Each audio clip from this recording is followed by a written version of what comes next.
was about 4 in the morning one Saturday, and I was driving to work down the interstate. I was in the middle lane moving pretty quickly because I was already running a bit late to work that morning. So when I noticed a car in my left mirror catching me pretty quickly, I was almost alarmed. I had to already be going like 75 to 80, so he had to be going anywhere from 90 to 100. The car quickly caught up to me. It was a gray Honda Accord coupe. I took a look into the car, curious to see who was behind the wheel.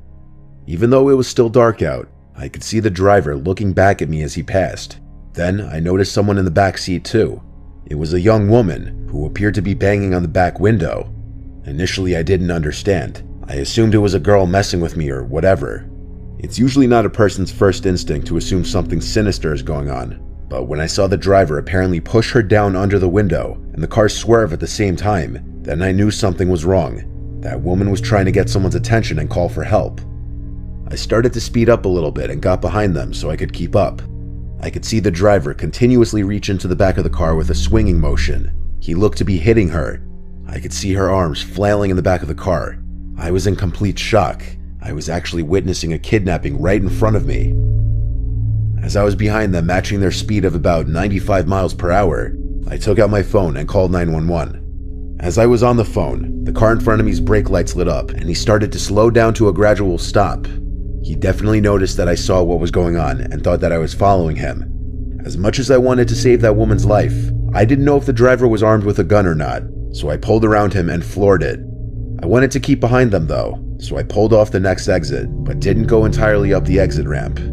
I waited for the car to pass by down the highway. Then I drove over the grass and back onto the highway and began to floor it to catch up to the car, all while still talking to 911, telling them where we were, what kind of car they were in, and how fast we were going. I was easily going 90 again to catch up to them. As I caught up to the car again, going at insane speed, he noticed me again even before I got too close. He started to brake in front of me again. I tried to go around him, but he cut me off. I had to stop.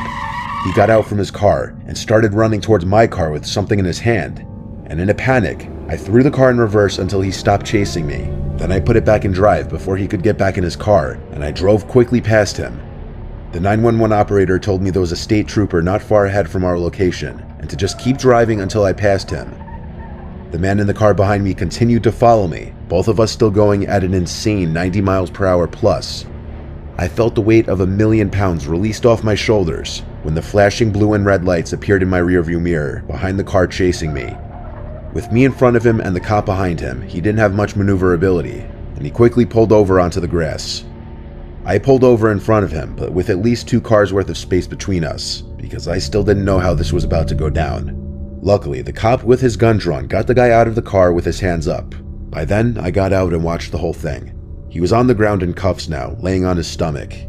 Another police car showed up, and another cop entered the scene. The woman in the back of the car was let out. She was badly beaten, in tears, and extremely ecstatic to be saved, and she kept praising me for saving her life. The driver of the car was her ex-boyfriend, who had come to her house, and when she refused to talk to him, he attacked her, grabbed her, and threw her in the back of his car, which had the child locks on. It's scary to think where he might have been taking her, or what he was planning to do to her, if I or anybody else didn't witness her screaming for help in the back.